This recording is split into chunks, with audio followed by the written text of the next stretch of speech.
recognize that in my life. Self-worship can actually be seen in the church, believe it or not. Self-worship has been known many times to actually upstage God worship. And I know probably many of you are saying, what in the world is he talking about? But stay with me. Stay with me. In the Old Testament, it's called idolatry. You know, it's not always about bowing down to some kind of wooden carved out idol. But for us, in our world, in our country, or in our culture, it's about bowing our hearts to things like pleasure, money, to some kind of earthly security, maybe a relationship, maybe an unethical business practice that promises some kind of security, some kind of guarantee of hope and satisfaction, fulfillment. Idolatry, it's choosing to worship something other than the one for whom we were created to worship. And it never fully satisfies. Before we get to these three audiences, let me just chase a quick rabbit here. And I want you to understand that worship is in His presence and in His presence alone. It's the beginning point for our worship. In fact, I'm going to go ahead to that first audience. I'm going to skip that too, in interest of time. The first audience that we worship is God. He is primary. In fact, we have Psalm 95, I believe, already on the screen for you. I want to read it to you. It says, "Come, let us sing for joy to the Lord. Let us shout aloud to the rock of our salvation. Let us come before Him with thanksgiving and extol Him with music and song. For the Lord is a great God, the great King above all gods. Come, let us bow down and worship. Let us kneel before the Lord our Maker. For He is our God, and we are the people of His pasture, the flock under His care." First audience in worship is God.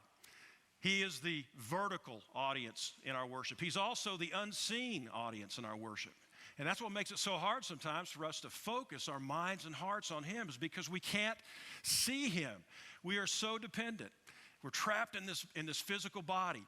If we can't see it with our eyes, if we can't touch it, if we can't measure it, if we can't satisfy that empirical mindset, then it's not real.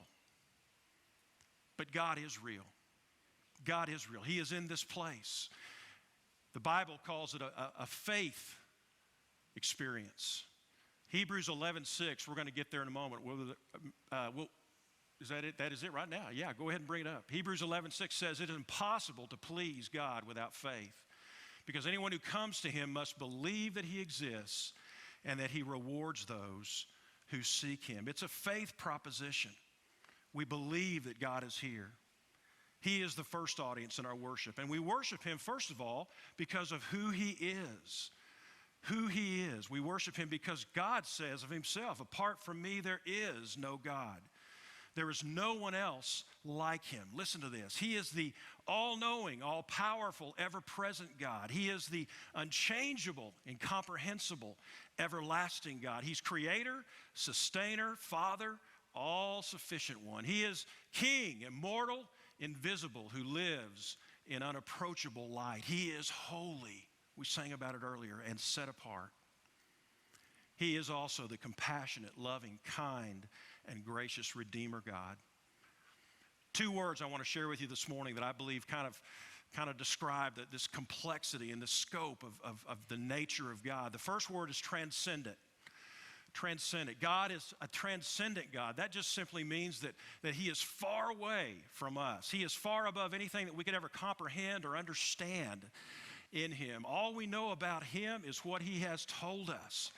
But trust me, there is so much more to God that we'll know someday. He is the transcendent God. He is wholly different from us. He says of Himself in Isaiah 55, "My thoughts are higher than your thoughts, neither are my ways. As high as the heavens are above the earth, so my ways are above your ways and my thoughts above yours." When Moses asked God at the burning bush to tell him His name, you remember what God said? He said, "I am that I am." What a strange name. What does that mean, I am that I am? Well, it's the name for God that speaks of His eternity, of His eternal nature. He has always been and He will always be. It's why Moses could say in Psalm 9,